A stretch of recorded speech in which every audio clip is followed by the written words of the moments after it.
What's going on, y'all? My name is Grayson Russell. Hey, it's Presley Tunnett here. Hey everybody, Robbie Johnson here. This is Darian Lee. Hey y'all, this is Billy Joe Jones. My name is Rye Rivers. Hi, I'm Chloe Styler, and you are listening to The Jay Franzi Show. Be sure to enjoy it. Thank y'all.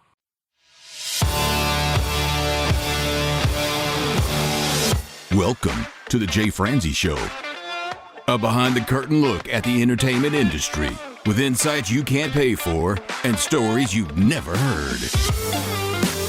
Now, here's your host, Jay Franzi and Tiffany Mason.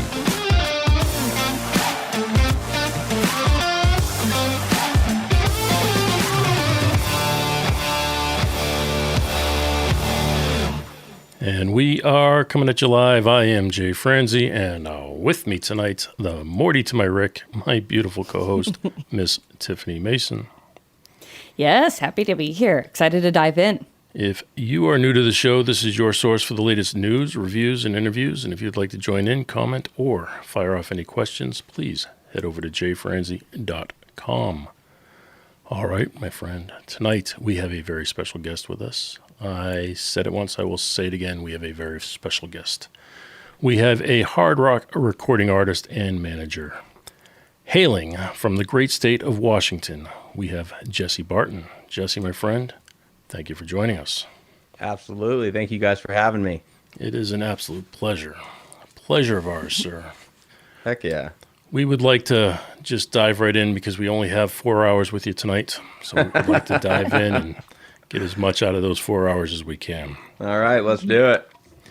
Tell us what it was like leaving school at 16 years old to go on the road.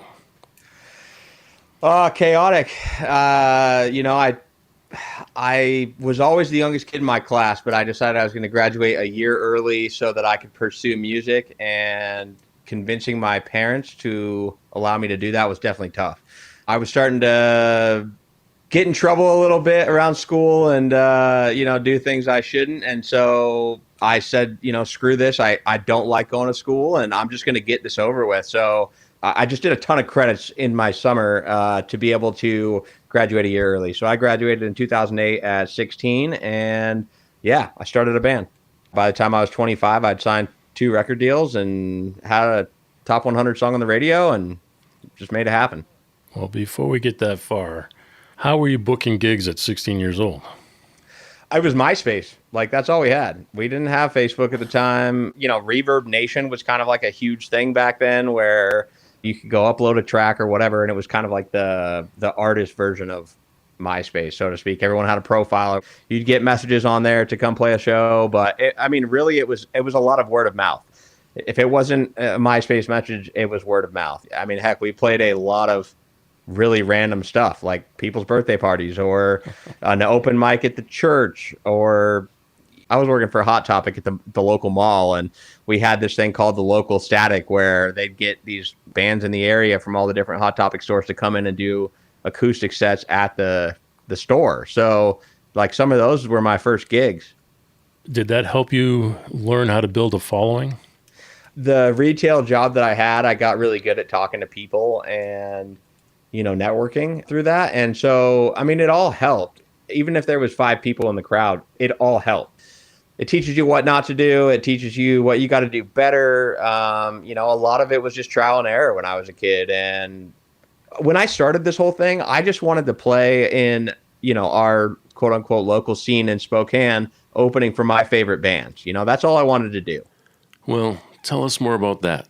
The local promoter for the hardcore scene up here, his name's Ryan Levy. He has Monumental Booking. And I remember seeing bands that I was listening to at the time coming through, and Monumental Booking had put those on, and I would hit up Ryan and be like, hey, we need to be on the show. And he would say, look, the booking agent doesn't want any locals on the show. It doesn't need it. The package is strong enough by itself. And I said, well, tell that guy we're going to sell 100 tickets. And sometimes we'd only sell 50 of those, and I just come up with the rest of the money to buy the rest so that we could be on the bill. Did you even have any music or merch to sell at the time? We had gone to Rochester Hills, Michigan, to track an album over there. And when we cut that record, we started following Warped Tour around, forcing our way in. And we didn't have any tour badges or nothing. We just showed up and grinded and sold CDs. I remember that first full summer, which was 2012. We were in a Mitsubishi Lancer with like 500 CDs, and we had printed one T-shirt, and we had printed 50 of that T-shirt. And I said, look, if we can sell 1 to 2 of these, they'll be gone by the end. And we sold all of them the very first day. We just sold the hell out of it, and it like really helped us interact with people that would eventually become our fans face to face, which in a scene that's not mainstream was so helpful, because you spend 5 minutes with somebody, they're a fan for life. And by the end of that first summer, I think we sold $50,000 worth of merchandise, and we were like, all right, we're in it now. We made so many connections doing that. After maybe 2 weeks of being nobodies in the parking lot, we ended up getting in with the promoters for Warped Tour and the head of security and all that. So we eventually did get passes to be there, and that just kind of kicked everything off for us. Everything we did in our early days, it directly came from the people that we had met doing those first 1 or 2 Warped Tours. Just want to say that 500 CDs would take up almost the entire space of a Lancer. Oh, you have no idea, man. We didn't even have AC in this thing, and we slept in this sucker every single day. 5 weeks of Warped Tour, going through Florida in the middle of August, just dying, in this car. But we did what we had to do. The following year, we ended up buying a van and trailer and bringing 6 of our friends with us, and we had a whole outfit going at that point. And then by the time we were done, we were in a bus. So it's been quite the ride. That's why I don't want to know what it smelled like.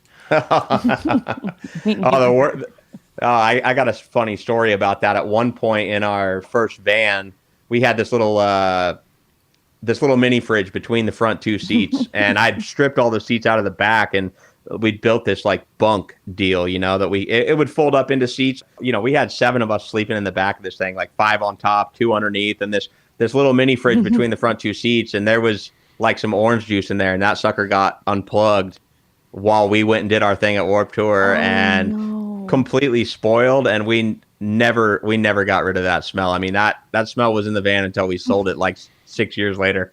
Was it a selling feature of the van? Oh goodness, I had to spray 2 bottles of Febreze in there just to get that thing sold. So Wow, I'm so impressed by your perseverance at such a young age. Like, you really set a goal and really went for it. it was in the name, we were the persevering promise. I have persevere tattooed on my hand. Like, that's just all I knew. I had zero backup plan, like when I was coming home from whether we were playing a tour or just like following a tour and selling stuff, I was swinging a hammer, doing construction. I did that with my dad since I was 14. And like, that's just not what I wanted to do. I was like, I'm going to be famous and I'm going to start a band. And there was no backup plan. What was that like with the band, the dynamics of being persevering? Matt Hose, he's the vocalist of Alive in Barcelona and was the vocalist of the Persevering Promise. Chase Williams, our drummer, all of us have played music together since fresh out of high school, or in Chase's case, he was in college.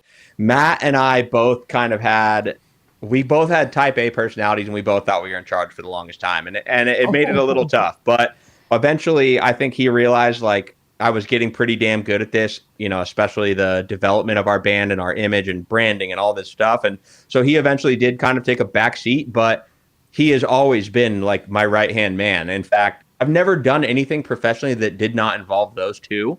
And so, the success is all of ours as far as like, right there every day.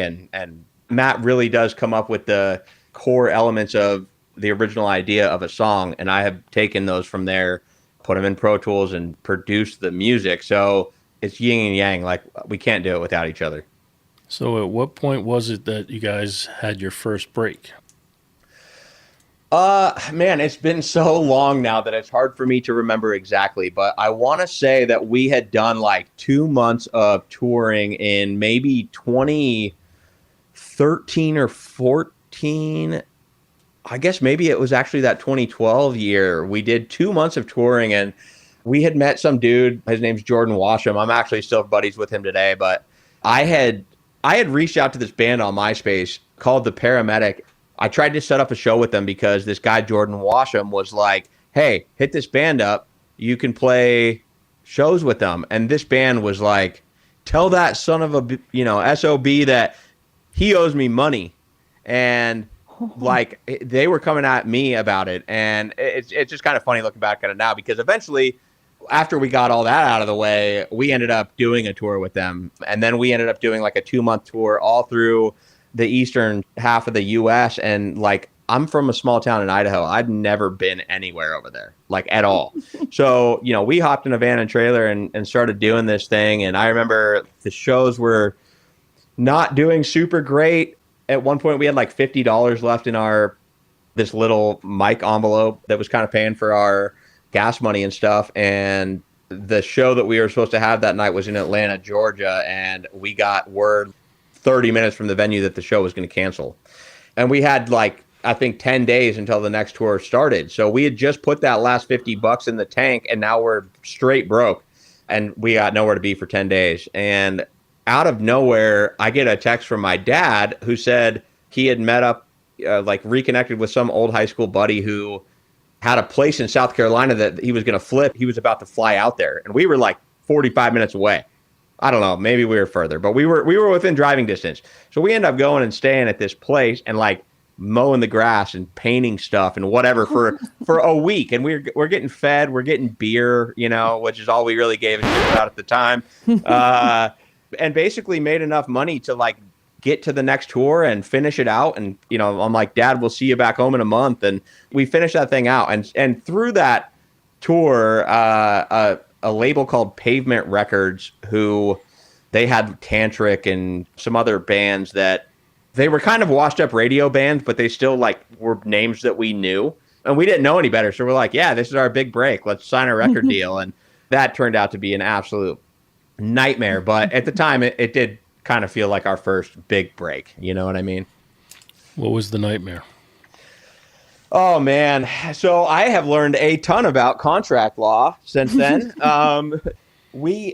I wasn't I wasn't dumb about it then, but we had negotiated things so hard in our contract that I think ultimately they just were like, okay, well, if you want the contract like that, we're not going to dump any money into you. And the biggest thing for me was most record deals are set up where whatever advance you get is a recoupable balance and you only recoup out of your artist percentage. So like, say you have an 80-20 split in the label's favor, this was a huge thing back in the day. 80-20 splits all the time. So you get a $20,000 loan and you're only recouping on 20%, then your band has to generate $100,000 to pay back the 20. Meanwhile, the label's sitting on, I don't even know what the math is on that, 400 grand, I think. So before we had signed that, I said, look, we'll do the deal, but everything goes to recoup before anybody takes a split, which was great, but then they didn't want to spend any money. And so it just got to this point. Like at first it was great. You know, we're getting our CD press, we're getting merch, getting all this stuff. But at one point we had basically run out of CDs doing the Warped Tour grind and we needed albums like the next day. And I remember the A&R rep there was like, well, we don't work on the weekend, so we're not going to ship them out till Monday, which was going to put us like almost a week until we had seen them. And at that point, the tour's moving every single day. We're not going to, you know, what the hell do we do for a week? We were in Connecticut at the time, and we ended up loading up everybody that we had and all of our stuff. And we drove from Connecticut all the way back to Spokane, Washington in 3 days, dropped everyone off, got back in that Mitsubishi Lancer, and went back to Minnesota to join the tour again to get the CDs that they were going to send us and sell the rest of the album so that we could just recoup our money. Because the split was bad. It was a nightmare. So at that point, we had this clause in our contract that basically the final say on the album was up to us. And I basically told them, look, we're going to go in a studio on your guys' dime and record open B for 45 minutes and turn that in as a record. And you're going to keep rejecting it. And I'm going to keep doing the same damn thing unless you let us out of this deal. And so we got out of the deal. We got the rights to our music back. And then we turned around and redistributed it and did the whole thing again the next summer. And it was just night and day difference. I think we came home with enough to do what we had to do.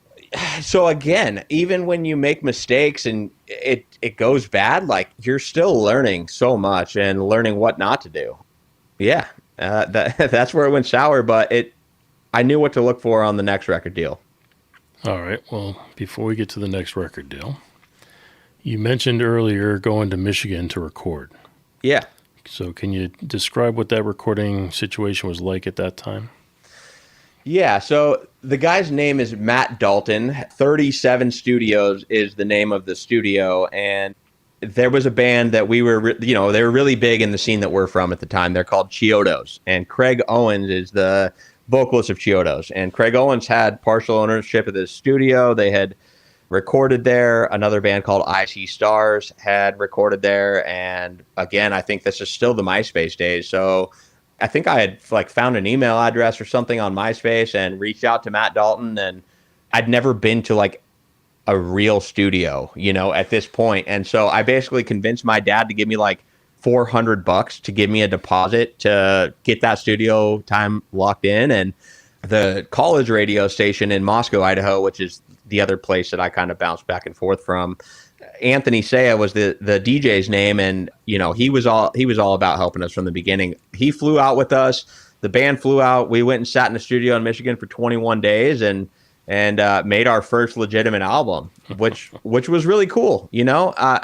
I still like to go back and listen to it just to see how far I've come. And, there's things I really like about it. So that was really cool. But one thing that we learned very quick was back in the day, we were the kind of band that all sat in a room together to write every single song. And you don't always know if everything that you guys are playing together, with the band, is cohesive when it comes to laying it down in Pro Tools. So, we were having to change kick patterns for the drums and things like that on the spot. And it created a lot of tension with our drummer Chase. I mean, there was blow ups, there was all kinds of stuff. I mean, we just didn't know what we didn't know because we hadn't been there. But, obviously we've made it through that. We've been playing music together almost 20 years now. And everything that we do now is I have the sessions freaking done before I even go to the studio.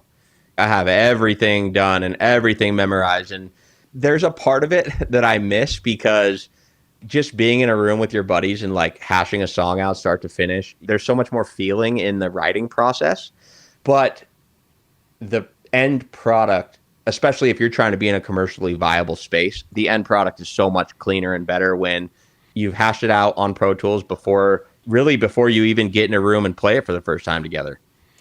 All right. So on that note, we talked about the studio in Michigan, but I'd like to get a feel for the size of it and what kind of equipment, just general, what size was the studio? It was big, man. I don't know for sure that it was an SSL console, but it was big. I mean, you're talking 40 channels with, loads of rack gear. The live room felt like a basketball court to me. I mean, it was huge. He had every amp and drum combination you could possibly imagine. So for us, especially as teenagers, it was like being a kid in a candy store. That would have been, I want to say, probably 2010 or 11 that we did that. So I guess at that point I'd been out of high school for a couple of years, but I don't even know if I was 18, to be honest with you. Do you remember the cost of the studio? I want to say that we spent $4,000 for an EP. I want to say it was 9 songs, and yeah, it took 21 days to make. That's a pretty good deal. It was, and it's not. I've had producers that we're staying at their studio, but we're only working with them from 5 p.m. at night till 3 a.m. So that $4,000 was studio time, lodging, and we're talking sun up to sundown working on a record. So it was pretty stinking cheap. It's very cheap. I've worked in studios that are $4,000 for the day. Oh, 100%. Just to rent the studio. Yep, absolutely. So on the studio note, I guess it would have been even before, what the band has become, which is Alive in Barcelona, was the rebrand in 2016. Even before that happened, my father died in 2015, and, I was kind of lost. I'd been going out and doing the Warped Tour thing and doing shows, here and there. And every time I'd come home, I'd basically go live at a construction site. I'm not kidding. Literally live there. We'd flip a house and I'd have a room upstairs and a pad on the floor. And so I was working for my dad between all these tours, getting paid $14 an hour cash. And that just fueled my dream. Well, 2015, he died. I was actually playing a show with a band called Powerman 5000. And he didn't show up to guest list, which it wasn't really that awkward at the time because sometimes he came to the show, sometimes he didn't. Again, this is a 2-hour drive. So we did that show. The following day, we were shooting a music video, and I was going back to work on, I believe, a Tuesday. And on the way down there, I had gotten a call that the owners of the property that we were living in had found my dad dead. And that destroyed me. You know, I was 23 years old. My dad was only 55. I'd just been with him 2 days before, grinding away at work, building a retaining wall, and all of a sudden he's not here. So I no longer have a place to live, and I no longer have my best friend or my dad. I don't have a job anymore because I was working for him. And one of my best friends to this day, his name's Jimmy Hill. He had a studio in Spokane called Amplified Wax, and they were renting this old theater. His lease was up. They were going to double his rent or something. So he was like, I'm buying a building and I need someone to build it. And this place was just probably an 80 by 60 cinder block building with a weed grow up inside, like the hydroponic systems and stuff. So that's what I started with. And Jimmy had the vision. I had a little bit of know-how on doing construction, and Jimmy and I and my younger brother Josh, who also plays music, we built the largest recording studio this side of the Cascades.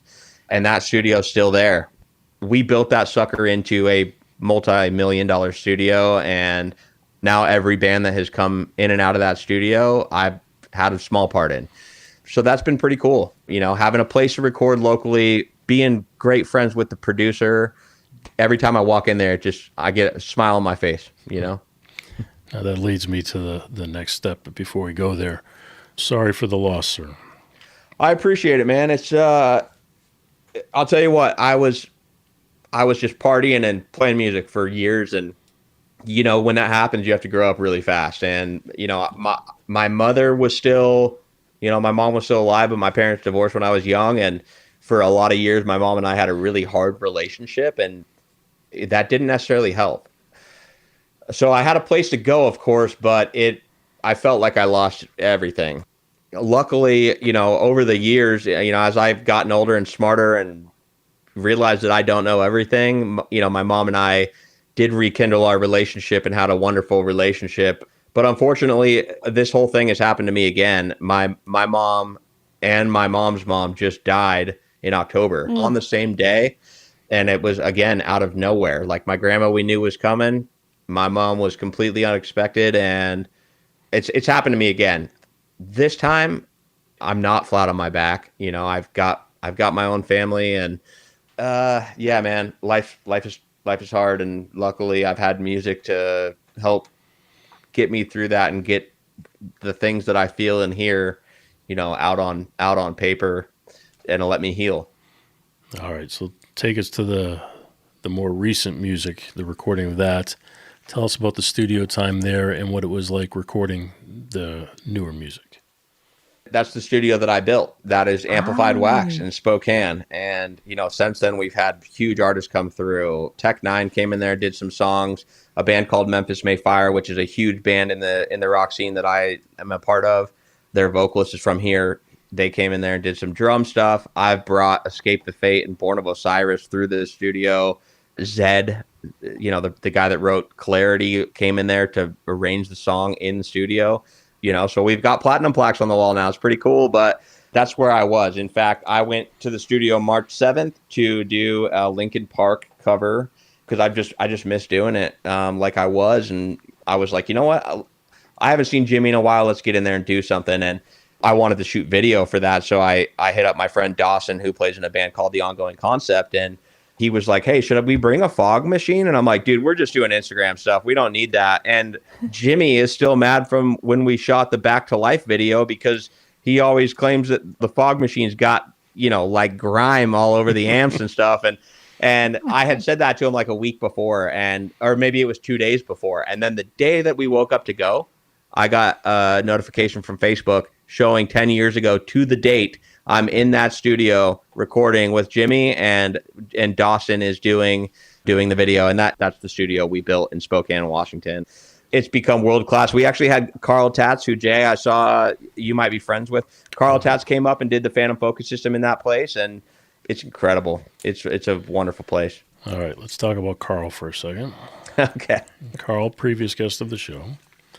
He came and put a Phantom Focus system in my studio. Hell yeah. And I met him while I was working for a producer named Bob Bullock, who he also put a Phantom Focus system in his studio. We had a lot of involvement with Carl Tatz. What was your experience like working with him? Jimmy and I actually went to this music. It was supposed to be a music conference put on by this Christian organization that was trying to do this Warped Tour style tour. And we got, asked to come to this thing. And, it was basically supposed to be like a panel of judges and labels and all this stuff. And we're going to go play this thing. So Jimmy comes with me, and it turns out to be exactly the opposite of what we think it's going to be. It's really like a Christian festival put on by music people. And at the time, like, we're the only secular band there. Again, I just lost my dad, so I'm pretty angry at the world. And we play metalcore music, so like it's singer-songwriter stuff, and I'm up there screaming on the stage. And I remember one of the panelists being like, "Man, you seem really angry." And I'm like, "I freaking am." I've had a lot I've been going through. And anyway, so Jimmy came down with me, and we ended up going to Blackbird Studios down there, and we weren't that impressed with their monitoring system, and all this stuff just seemed like super cheap gear. I don't think that the dozens of gold records they have on the wall were done in that room. I think they were renting it out to whoever wanted to do it.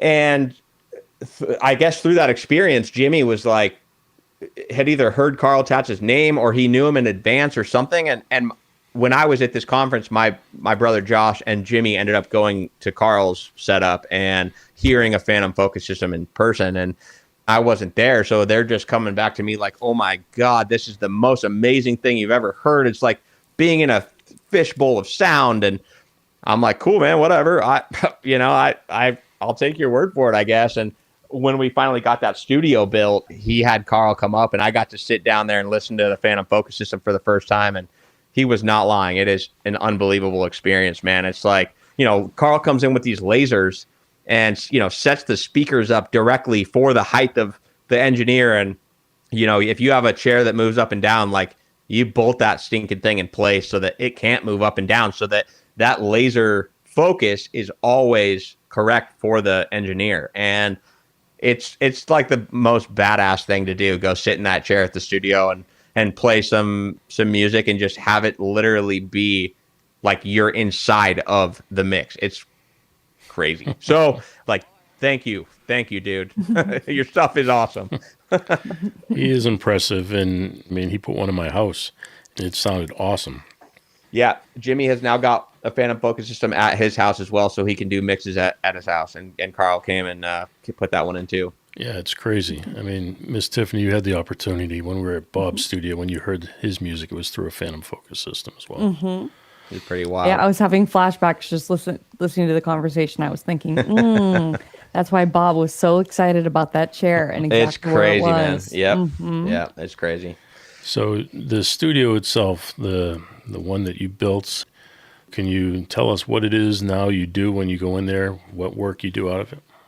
Well, I was always going in there for my own band, and when I was building that place, I made Jimmy a deal. I said, "Look, I don't want to do construction anymore. Like, I want to do music, and I want to learn Pro Tools and all that stuff." And so we made a deal. Like, I cut him, a pretty good rate on the construction labor in exchange for him teaching me what he knows. So for a while there, I was coming in and I was recording rappers and rock bands and whoever I could, just to get experience. And throughout the years, I've realized that standing way too close to my amplifier has destroyed my ears. And so I don't have the ears to be a producer, or a mixer, I should say. But I'm really good at taking an idea that might just be on an acoustic guitar and some vocals and turning that into a full band song. And so, while I don't put out mixes that I do or anything like that, I'll do the demos and all of the guitar tracking and, whatever MIDI profiling we got to do, at my home studio. And then I'll take it down there to Jimmy's and we'll turn it into what's going to be the final. So I still do that out of there. And, when I go into the studio next, it'll probably be to do more music for Alive in Barcelona. All right. You've mentioned Pro Tools a couple of times, so I want you to take a second to explain the tattoo. Man, you went deep, didn't you? That's a great story, actually. So We were on tour with a band called the Red Jumpsuit Apparatus and another band called Alisana. And again, both these bands, I grew up listening to. And so having the opportunity to do that was really cool. We were playing a sold out show at a place called the Chameleon Club, which I believe is in Pennsylvania somewhere. When I play guitar on stage live, I don't have a single pedal like on the stage. Like I have 0 effects pedals because I use something called an Axe Effects, which is basically every amp and effect and cab and mic and all that stuff you could possibly want in a 2-space rack. And I create a vocal chain, a guitar chain, like my whole guitar rig inside of that Axe Effects. But I use MIDI through Pro Tools to control the parameters of the Axe Effects. And so what I mean by that is if I have a guitar part that's like a heavy rhythm part for the chorus of a song and it's just distorted chugs or whatever, and then the bridge or the verse comes out and it's clean guitar with some reverb and delay, I don't press any buttons to get there. The MIDI inside of Pro Tools, the cursor goes past that MIDI parameter and it changes my patch for me. So we're at the Chameleon Club and my computer is freezing every single song, which is super embarrassing because like all of the backing tracks, all that stuff is on Pro Tools and the laptop would freeze every single song. So we finally get to the last song and I'm like, screw it. We're going without the rig. I don't want it to freeze. This is all happening in like a 2-second decision to be like, hey, we're going without the backing tracks. Well, I forgot that my computer and my Pro Tools control my Axe Effects, and we start that song and it's a total shit show. So I literally got off that stage so angry at the situation because it's a sold out show. There's probably close to 500-600 people there. And I was embarrassed and just livid because, we're like stoked on the show and now we've just botched the hell out of it. And we're probably not going to sell any merch tonight. So I walked out of there just to get some air. And I happened to walk past a tattoo shop and I walked into that tattoo shop and I said, look, man, can you pull up the Pro Tools logo for me? I want to get the Pro Tools logo with the F word underneath. And that's just how I'm feeling today. And I walked back into that venue after my band has loaded everything off. And Alisana's tour manager was like, they saw me walk in and her name's Erin. And she was like, Jesse, come over here. And the whole band like gave me a hug and they're like, dude, we're so sorry. We've all been there. And I was like, check out this tattoo. And they're like, oh my God, I can't believe you did that. And so I can look back at it now and laugh about it. But yeah, it's a funny story. Well, I only asked the question because Pro Tools is my daily driver. So I saw that. It made me chuckle.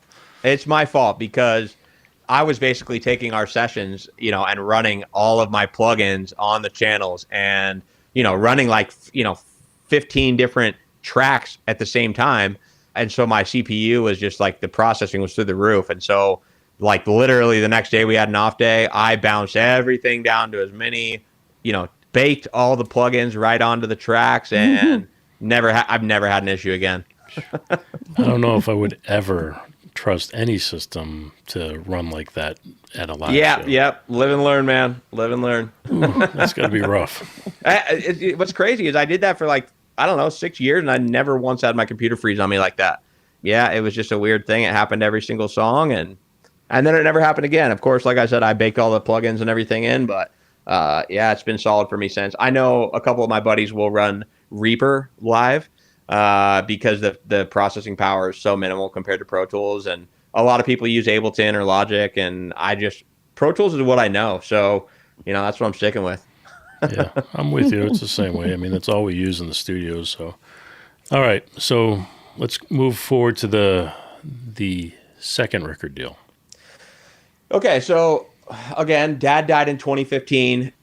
That was in January of 2015. In October of 2015, I got offered to be the tour manager for a band called Escape the Fate. And Escape the Fate was going on tour with A Skylit Drive, Sworn In, Micah Relocate, Sirens and Sailors, and there might have been one other band on there. But those were all bands that I used to listen to growing up. And for me, it was like making it to the big time because we're going to be in a tour bus now. And basically be at the level that I had been trying to be at forever. Now, granted, I'm not playing, but I'm still part of it. And so that was really cool for me.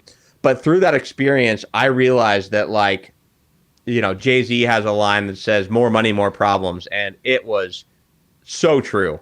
I just realized, like, even though they were where I wanted to be, they had all the exact same problems that we did. And they had made bad record deals and they had made bad merchandising deals. And I don't want to blow those guys out, but let's just say that those dudes didn't go home with any more money than I would have doing my own tour. And then we were doing, you know, 500 to 1,000 cap venues, sometimes 1,500 cap venues. And we grossed six figures on that tour. It shouldn't have been the way it was. And I just saw that even if you get to that level, like, you can still have the same problems if you are mismanaged or you don't know what you're walking into or you just blindly sign stuff. And so Matt was on that tour with me as well. He was selling merch for him. So he got to see all this stuff firsthand too. And we came home from that and we're like, you know what? We've been playing to 250, 300 people for 6 years. Like, what we're doing now isn't going to get any more traction or grow us a bigger audience or any of that. So we were like, screw it. We're shaking it all back to the drawing board and we're starting over. And so we, you know, changed the group's name to Alive in Barcelona. And the first song that we wrote was about my dad dying. It's called Back to Life. And Steve Aiello from 30 Seconds to Mars helped us write that song. And before we even put it out, I had showed somebody that song. And without my knowledge, he had shared that song. And we had basically been hit up by a guy that runs active rock radio for the whole country. And he was like very interested in getting on board as a management deal and getting our songs on the radio. So like the very first show we played was with Lacey Sturm of Flyleaf, and it was 1,200 people, sold out. So like we knew right then and there we had made the right decision. We ended up going to Las Vegas and doing a festival called Too Broke to Rock with a bunch of washed up radio bands. Frankly, you know, we played with Scott Stapp from Creed and Crazy Town and like Sick Puppies and some bands like that, Alien Ant Farm, whatever. Anyway, through all of that, we put an album together and we ended up flying to Baltimore to record with Paul Levitt is his name. He had done a ton of records that at the time I was really into. You know, he'd done All Time Low and Darkest Hour and Hey Monday and a band called Eye the Breather, who I ended up working for later. But anyway, we wrote this record in 2016. It's our self-titled album, Alive in Barcelona, self-titled. And that record had been done in 2016, and it was literally sitting there completed for 3 years. And we weren't going to release it unless we put it out on a label. And eventually Smart Punk was like, hey, we're totally into this. Like, we're down to do it. And again, like I said before, we learned what to do and what not to do on record contracts. And we signed a deal that I was stoked on. They were stoked on. They put up, you know, money for us to do radio. And 2 of those 10 songs on that album hit top 100. And the album, you know, charted on Billboard. And yeah, it was incredible. And that kind of launched everything. Unfortunately, that was February of 2019. We toured like 6 or 8 months out of 2019. And April of the following year, 2020, we were about to get in the van and leave, and COVID made landfall, and it happened in Washington first. And our first show was Seattle. So that show got canceled. And I reached out to my agent, was like, hey, do we got to like worry about this? You know, like what's going to happen? He's like, oh, don't worry. It's just that show. And then literally just dominoes started falling. Every single show, one after another, canceled. The whole freaking world shut down, as we know. And it screwed a lot of stuff up for a lot of people. You know, a lot of the venues that we play are all ages, 500 cap venues, and 80% of those in the country either closed down or got bought out by AEG and Live Nation. And it changed the landscape drastically. But Smart Punk has been awesome. Matt Burns is my A&R rep over there, and Grant is the owner. And they just, you know, they believe in the things that I preach, and they know that I know the business pretty well, and they just kind of let me do what I want. They check in from time to time to see what's going on. But as far as like direction of the album or like writing or any of that. They just let me do what I want. When we put out the first self-titled record, it was a lot more radio and poppy than what the band has become. The Persevering Promise was a straight up metalcore band. And when we rebranded into Alive in Barcelona, we started writing songs specifically for radio. When we put out our EP in 2022, entitled Flatline, that was starting to go back towards the direction. Now, we never went back to like full metalcore. That's just not what Alive in Barcelona is. But we brought the screams back. We brought the breakdowns back. We brought all the heavy stuff. And I think what we learned through the self-titled was that we were trying to make music that we thought people wanted to hear. And we weren't making music from the heart. So when we came back and did Flatline, it was like, we're doing the music that we want to do. And it made all the difference, like the people that were on the fence before were like, okay, I'm fully behind this. We can just tell this is you. You're not like trying to fit a mold, and that's kind of the new direction. I mean, I have an album worth of songs sitting on my hard drive that have been done for years that just hasn't been the right time to put them out. But 2026 is a new year, and I think I'm going to start getting those rolled out. Jesse, I have to say, you are the most peaceful screamer that I've ever seen. It's all an act. No, your I'm face kidding. is not all contorted. There's not a million wrinkles. There's no veins popping out of your neck. You are just the most. You just look zen. You can't see my neck. You can't see my neck. I got the beard to cover up those veins. Okay. Okay, that makes sense. Well, I think that you've gained a lot of perspective, like from losing some parents, losing opportunities, and then taking the skill set that your dad has given you, all that wrapped into one. And so it's given you a perspective of what success is.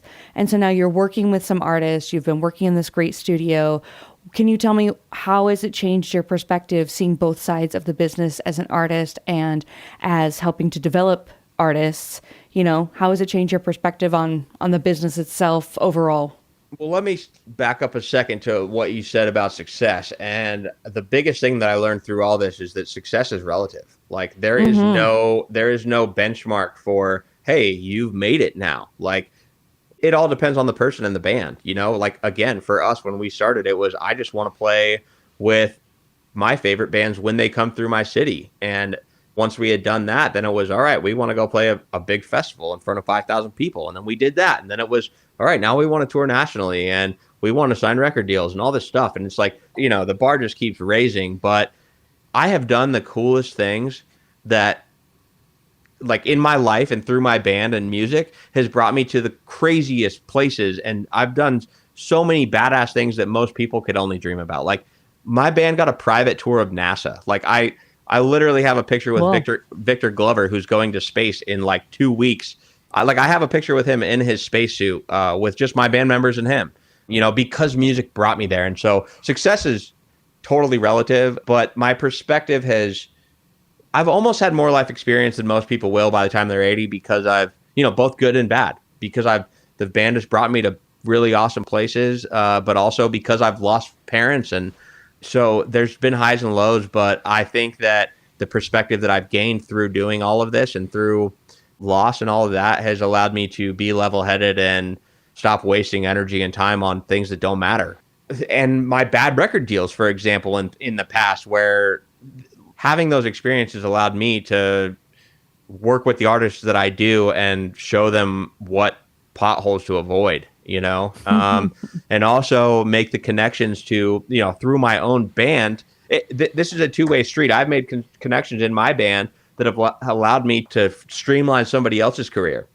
I've also used connections that I've gained through streamlining someone else's career to use for my own band.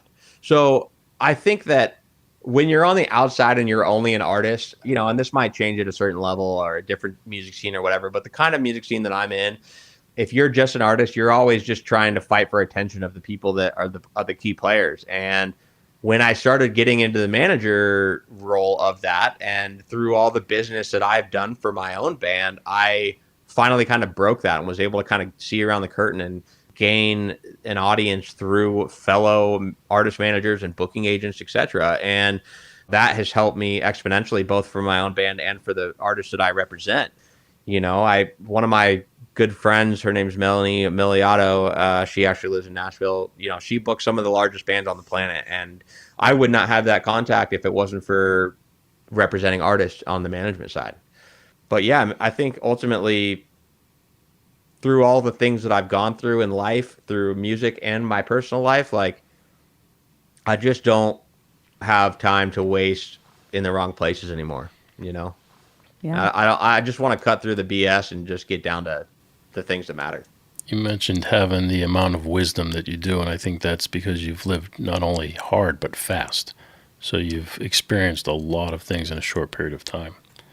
And I think for somebody like me that grew up in a town of 500 people and it's all just, a logging community, and people are all related for one, but they also see life all through one lens. Like, getting out and traveling the world in my teenage years, and I've now been everywhere in the country a dozen times, and it changes your perspective. You start to realize that, like, I have friends in all walks of life now, every race, every ethnicity, people from all over the world that I never would know or probably ever have, experienced if it wasn't for music. And I think all those help me have a clear head as to what's valuable and what isn't, and especially when it gets to, everybody just yelling at each other on the internet.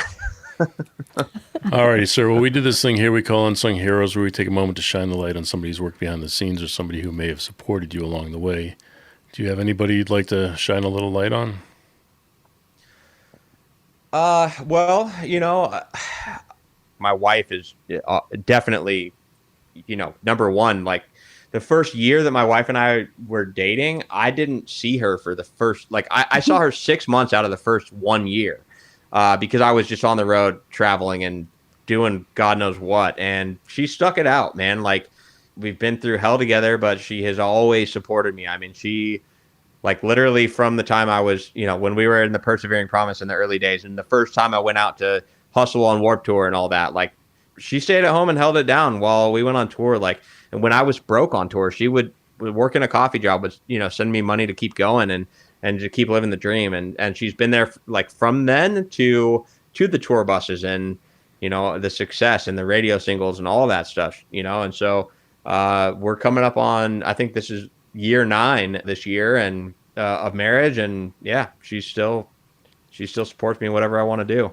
My mother supported me from day one. My dad was always he was the realist. Like, when I said I was going to get out of high school early to play in a band, he was like, well, how are you going to support your family? And I was like, I don't care, I'll figure it out. My mom always told me I could do whatever I wanted to do. She bought me my first bass guitar, and I started learning to play in high school band through that. So, like, she has always supported me from the get-go.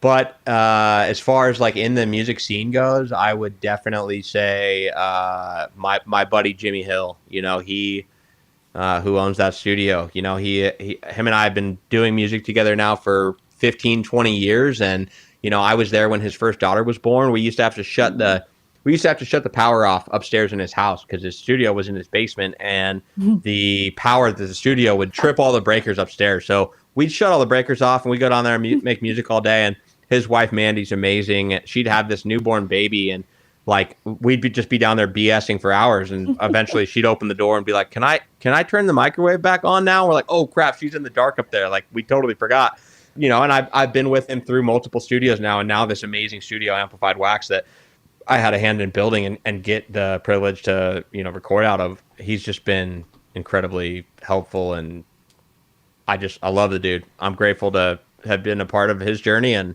have him still be a part of mine today.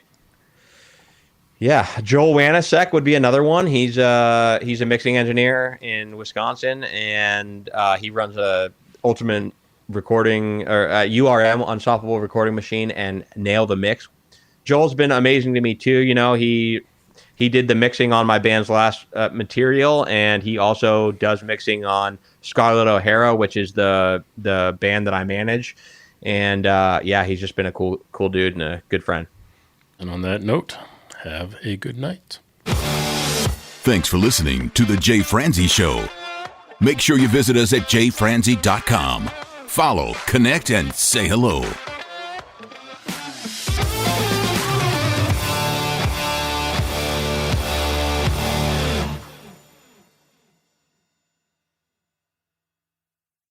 This episode has been brought to you by VR Knives, your source for 100% custom knives made by a true rock star. So, if you're in the market for a new piece of art, reach out to VR Knives. 407-421-5528. 407-421-5528.